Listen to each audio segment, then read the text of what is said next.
Os islâmicos vai uma vez, pelo menos na vida, em Meca. Dirige suas orações para lá. Alguns cristãos se viram para Roma. Outros vão até com seus braços para os céus. E até gritam muito. Porque pensam que Deus Deus é surdo. Mas as suas orações muitas vezes nem chegam no primeiro céu. Nós aprendemos pelo Apocalipse que nós nos viramos para onde?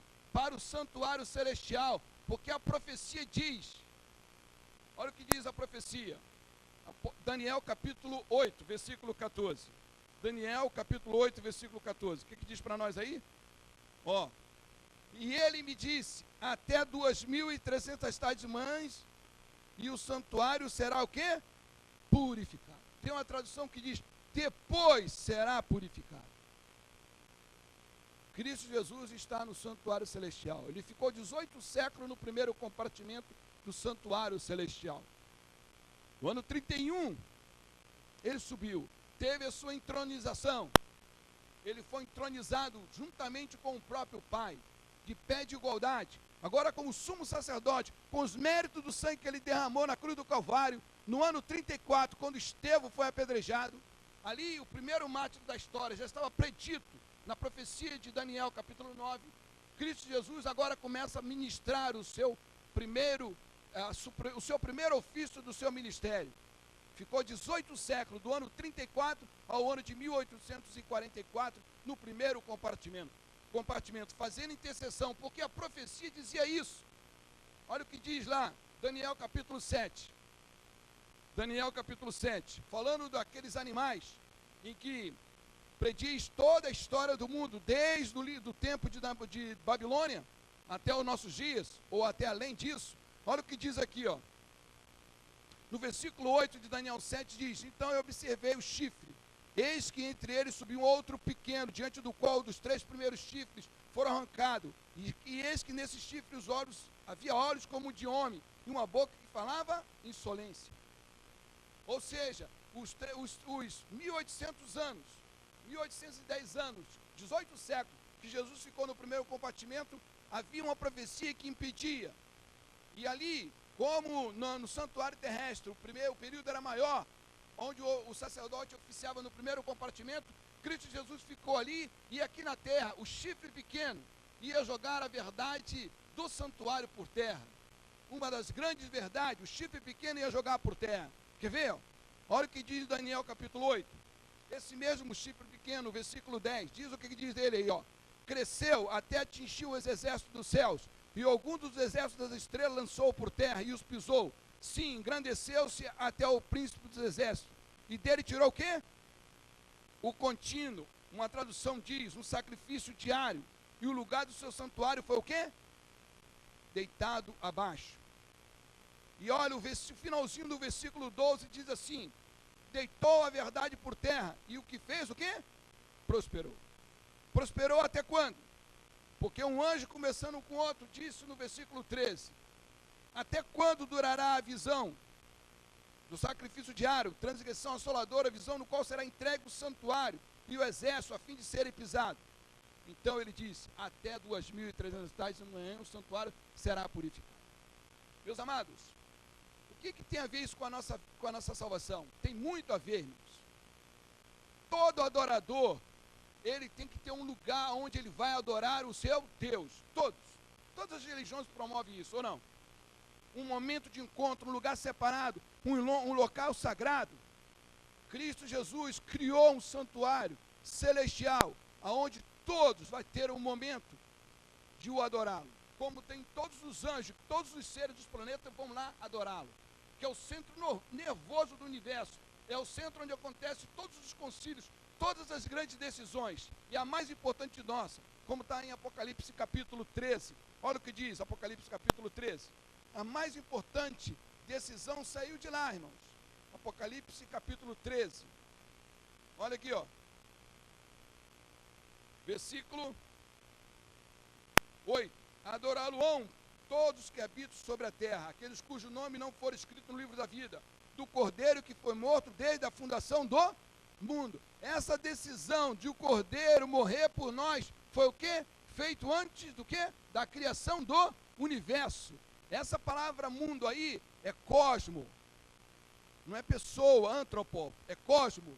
Antes de todos os planetas ser criados, Deus, na sua onisciência, já sabia que o único planeta que ia ser criado ia pecar, ia haver necessidade do Filho dar a sua vida em resgate de nós. Amém? É importante estudar o santuário porque nós sabemos que todas as decisões saem de lá. Irmãos, uma certa vez, um grupo de teologanos costumavam sair do seminário e ia para umas quadras de futebol em frente à sua faculdade. E eles iam jogar bola, não sei se era uma terça-feira ou uma segunda-feira à noite, mas eles, quando passavam ali, naquela quadra de futebol, naquele ginásio, tinha sempre um senhor, um cristão, lendo o Apocalipse. Eles viam ele sempre lendo a Bíblia. Até que um deles passou correndo, parou e perguntou: Ô irmão, por que você está constantemente lendo o Apocalipse? Ele falou: porque no Apocalipse eu vejo um Cristo vitorioso. Amém? Um Apocalipse, ele vem para destruir todos os poderes que o diabo levantou nos séculos para poder combater o seu povo. No Apocalipse nós encontramos 14 vezes mencionando o santuário e mostrando que Cristo está ministrando lá em favor, e é um Cristo vitorioso.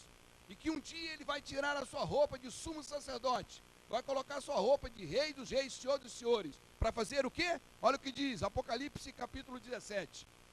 Apocalipse capítulo 17. Ele vai vir fazer o quê?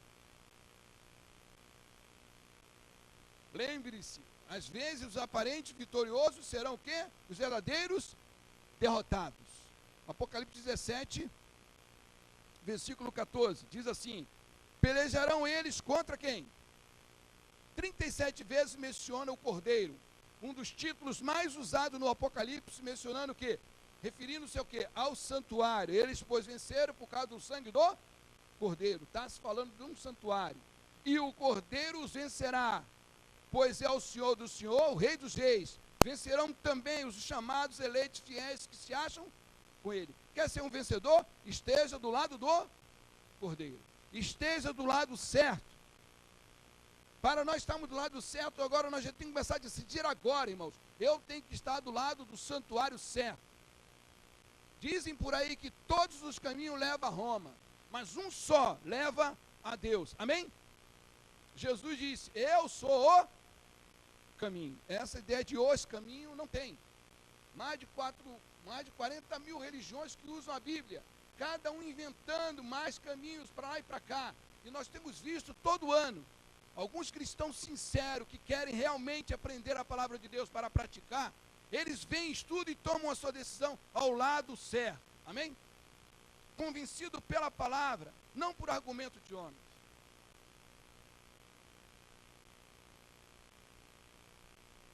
Uma certa vez, lá no Rio de Janeiro, na época quando a polícia tinha mais autoridade contra os delinquentes,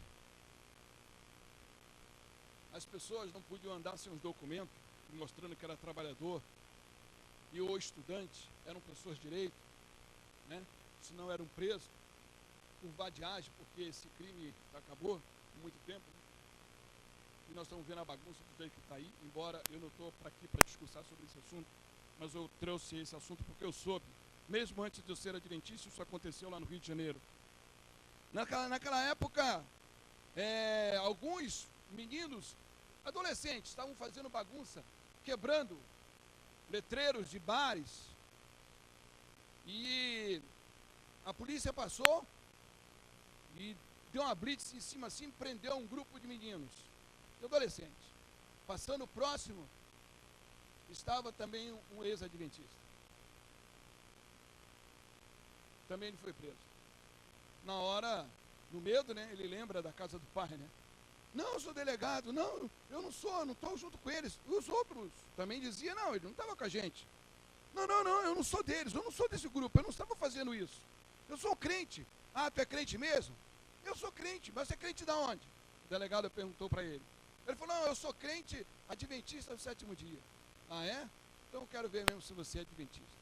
Eu quero que você me explique as 2.300 tardes de manhã o santuário será purificado. Aconteceu? E o menino começou a falar, não, é que dá para poder, eu não sei, eu não conheço esses recursos, eu devia ter parado com eles. Olha lá, irmãos, vocês estão vendo aí, coloca outro gráfico aí, outro gráfico. Olha aí, irmãos. O adventista sétimo dia para ser salvo, precisa entender tudo isso aí? Não.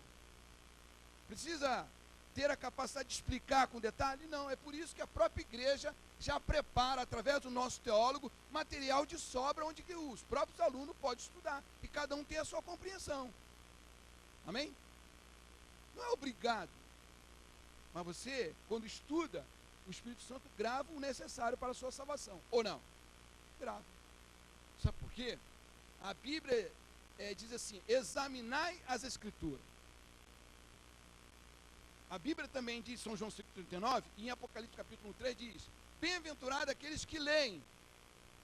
E tem um ditado no mundo que diz assim, não basta estar bem intencionado. Tem pessoas sinceras em tudo quanto é religião? Mesmo que não seja cristã? Tem? Tem pessoas sinceras em tudo quanto é religião, ou não tem? Agora, não basta ser bem intencionado. Tem que estar bem informado. Sabia disso, irmão? Senão você é enganado. Por que surgiu tantas religiões? Porque as pessoas são o quê? Levadas a não estudar a palavra de Deus. Você sabia que a maior liberdade que a pessoa pode ter é a liberdade de consciência? Sabia disso? E a liberdade de consciência é quando a pessoa tem o quê? Conhecimento. Quer você dominar um povo? Deixa ele sem leitura, deixa ele sem cultura, você domina ele, ou não? Já viu aquele ditado? Que no lugar, numa terra de cego, quem tem um olho é rei? E o diabo sabe disso. No longo dos anos, ele criou essa ignorância a respeito da palavra de Deus e mantém as pessoas. Eu não sei se vocês sabem, o diabo estudou toda a Bíblia. Se tem um ser abaixo da Trindade aqui nesse planeta, que conhece toda a Bíblia de cabo a rabo, é o diabo. Quantos concordam comigo? Se tem um ser abaixo da Trindade que conhece toda a Bíblia, de ponta a ponta, é o capeta. Eu sei que eu já li, lá no livro das Atonações. Eu sei, eu não estou procurando no meu lá, porque eu não grifei na hora. O Espírito diz assim, Satanás estudou tudo a respeito da volta de Jesus e sublinhou. Então ele quer que as pessoas não leiam, não estudem. Agora, eu não preciso entender tudo de Daniel 8,14. Mas vou dar uma pincelada rápida para você aqui. Ó. O menino então lá, ó, sabe o que ele falou? Ele começou a falar. Começou... Eu estou falando assim, não foi com essa naturalidade. Você imagina no ambiente na delegacia, né? Ele, eu acho que até fez algum esforço. Ele falou assim, ó, começou com o decreto do rei Ataxerxes, não sei se foi em 450, alguma coisa assim. O delegado falou assim, pode parar, vai embora. Amém? 457, o primeiro marco. O decreto do rei Ataxerxes. Aí vai a 408. O quê? A reconstrução dos muros de Jerusalém. É só você entender mais ou menos os marcos. Se você não entende, não aguarda o número, guarde pelo menos os fatos, os acontecimentos. Depois, dá um salto para onde? O ano 27, o batismo de Jesus. Onde ele se torna o quê? O nosso sumo, é onde ele se torna o nosso sacerdote. Jesus, quando ele morreu, quando ele foi batizado, ele se tornou o nosso sacerdote. Por isso que ele está todo de branco, ele não está com a estola, com o peitoral. E aí, do ano 27, ele faz seu ministério de 3 anos e meio. Porque a profecia dizia isso, que a 70ª semana teria que ser dividida dividida por um fato marcante e mais importante de todos. O quê? No meio da última semana, ele seria entregue para ser morto. Ele se entregaria para ser morto por nós. E ali, depois, com os méritos do sangue dele, ele ia fazer o restante do ministério, ia para o céu no ano 31, e ficaria ali até esperar completar a última semana. 3 anos e meio, o quê? Tem lá, o ano 34, apedrejamento de Estevão. E de lá dá um salto, 18 séculos, 1844. Volta para aquele gráfico do Irã Edson, por favor, aquele colorido. Irmãos, aí está a nossa grande esperança. Aí está a nossa grande esperança. Um homem que teve uma visão, mas não para ser profeta. Ele teve uma visão de fato. Estava acontecendo naquele momento. Por exemplo, algumas pessoas têm visões, mas não para ser profeta. Para ser profeta tem que ter visão. Tem que ser inspirado. Agora, muitas pessoas podem ter visão, e na Bíblia relata de pessoas que tiveram visão, mas não para ser profeta. Teve uma visão de um fato acontecendo ali.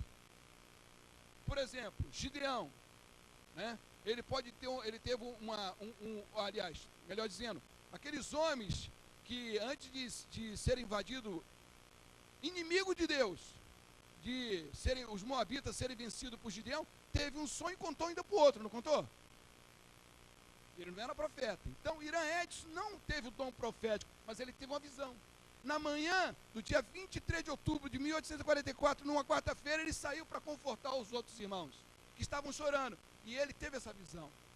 No milharal onde ele ajoelhou, uma mão bateu no seu ombro e ele abriu os olhos, que estava orando, ele viu o céu se abrir. Moisés não era um profeta, porque ele teve a visão do céu se abrir e Deus mostrar para ele, em Êxodo 25, versículo 8 e 40, o santuário celestial para ele fazer uma cópia aqui na terra. Ele não foi profeta por causa disso, ele foi profeta por outras coisas, mas por causa disso também.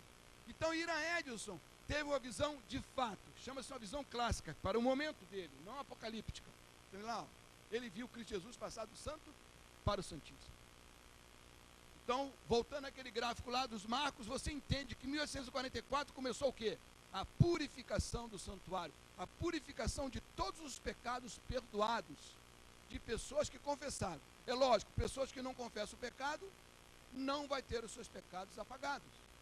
E pecados não apagados, o que acontece? Está registrado. Então, o que diz a Bíblia? Que essa pessoa tem que ser o quê?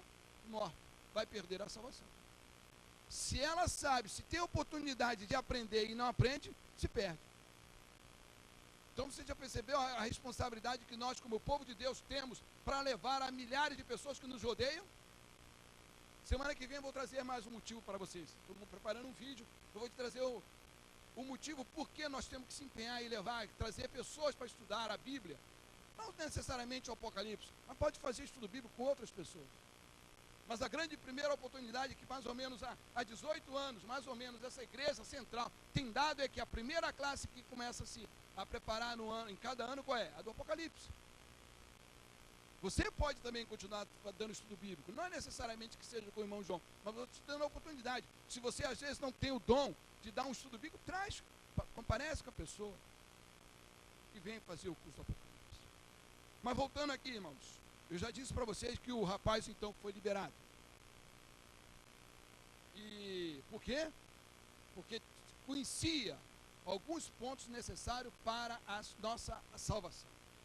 Meus amados, continuando aqui, o Apocalipse mostra Jesus Cristo como vitorioso. A nossa última vitória vem do santuário. Lá, Jesus é o nosso único sumo sacerdote. Intercede por nós. Está fazendo purificação dos que já morreram. Porque Apocalipse 14, verso 3 diz: bem-aventurado os que morrem desde já no Senhor. Como é que pode isso? Bem-aventurados os que morrem. Abençoado, feliz é os que morrem. O texto continua, porque os que morrem no Senhor. Todos que morreram na mensagem do terceiro anjo, de 1843, para cá, já estão o quê? Como bem-aventurado, aguardando completar o número dos conservos, para todos serem ressuscitados e para o céu. O Apocalipse continua dizendo, e reforçando, a mesma mensagem do livro de Hebreus, que a Bíblia deixa bem claro, que os que foram amparados pela graça, morreram obedientes aos mandamentos de Deus, vão levantar depois da ressurreição. Desde o ano 31, como nós já dissemos, Cristo Jesus está fazendo o seu trabalho por todos nós, lá no santuário celestial. Portanto, entender sobre o santuário celestial. Se você às vezes não tem tempo para entender tão detalhadamente, mas que pelo menos você tenha tempo para estudar sobre esse assunto. Tanto é que a igreja fez um livro maravilhoso, um dos primeiros livros que eu li na igreja. Está aqui, ó, Cristo em seu santuário. Você vai encontrar o trono de graça para você ter oportunidade para salvação e para o perdão. Portanto, irmãos, a purificação do santuário para os que se arrependem, é o apagamento dos seus pecados que o sumo sacerdote fazia uma vez por ano no santuário terrestre. Por favor, me mostra os outros aí.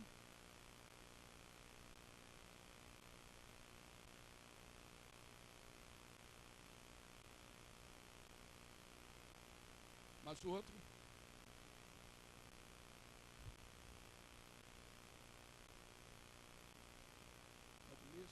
Não, o outro. Isso. Cristo Jesus está intercedendo por nós hoje. Agora ele está vestido com a roupa assim, ó, com o peitoral, aonde tem gravado os nomes de todos os salvos de todos os tempos. Amém? E ali ele faz intercessão, como o sumo sacerdote fazia por cada tribo que tinha o nome escrito em cada pedra, simbolizando os nomes daquelas pessoas pertencentes a cada tribo. Meus amados, o nosso tempo é exíguo, não podemos continuar. Semana que vem nós vamos dar continuação a esse tema. Espero que já semana que vem já temos na mão os convites para você ajudar a distribuir aos seus amigos, parentes, a todos convidados para esse ano, né?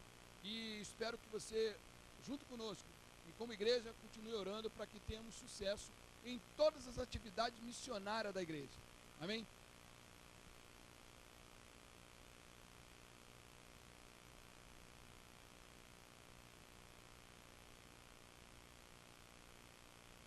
Nós vamos cantar o hino triunfante, Vem Jesus, 131.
Oremos.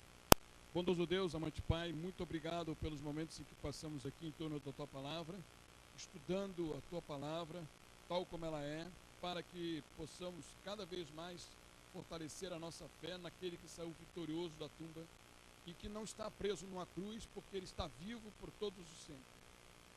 Muito obrigado por saber que nós adoramos um Deus vivo, que intercede e pode nos perdoar, é misericordioso e que está mais desejoso em nos salvar do que nos condenar. Leva-nos de volta aos nossos lares, dá uma semana na Tua presença, com a companhia dos Teus santos anjos, traga-nos de volta nas próximas programações da Tua igreja, por Jesus, hoje e todo sempre, com perdão dos nossos pecados.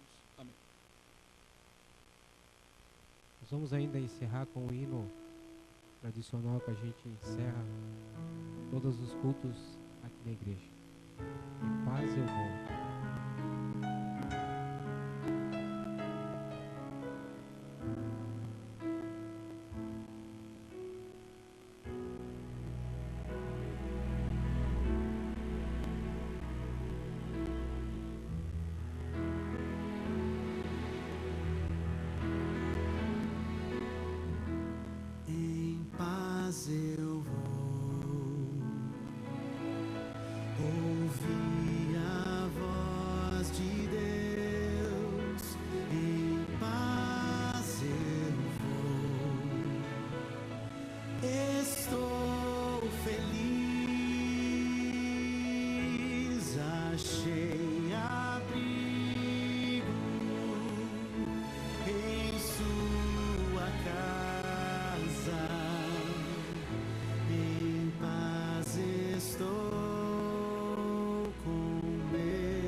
Jesus.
Todos tenham uma boa semana e na quarta-feira às 20 horas estaremos aqui para louvar o nosso Deus.